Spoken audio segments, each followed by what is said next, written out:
Another place that we see the love of God is that when God was creating man, he says that let us make man in our own image. So he allowed man to be in the image of God and also the likeness of God, and to operate like him, and also to take control and to take charge over everything that actually God was in charge. Because remember that when he said that let him have dominion over the birds of the air, the sea, the fish of the sea, and also everything that creeps on earth.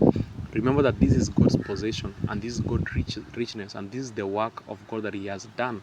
And he introduces man to be in charge of all this, so he entrusts him with the responsibility. This is a great show of love.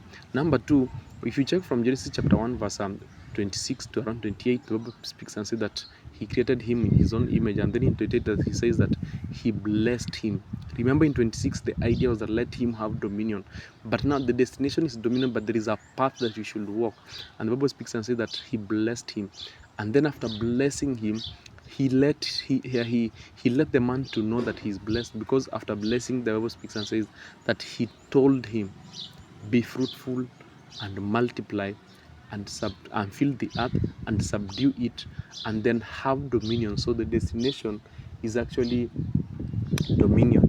But now, before you reach in dominion, you need to be fruitful, of which I have blessed you. You are now fruitful. So there is something you should do: multiply, subdue the earth, so that you can now have dominion. Number two, after God creating the man and after letting him know of the blessing and the ability, the Bible continues, and we are told that he blessed them in the Garden of Eden. So in the Garden of Eden, we also see a good dimension where he's told that you can eat fruits from all these trees except this one. So the idea that we borrow from here is that, in other words, God says you can eat what you want. So there is divine providence. There is enough. There is enough for man to eat. There is enough for man to use. He is not contained in one option that you should only eat this one. No, there are multiple choices, so that he can choose that which he feels like, I can use this one for today. So that dimension of you can eat what you want, it is also a dimension of love, and for the well-being of your existence. He tells him, do not partake from this tree of knowledge, because the day you partake you will die.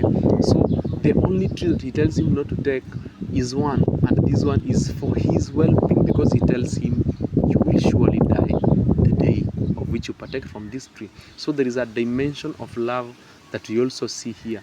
Lastly, when man falls, when God comes, he comes with the clothing. He comes to cover the man. It is an act of love that I'm going actually to talk in the next episode. I'm going to talk about that dimension of clothing. But let me remind you, man was created into rest. He was created on the sixth day.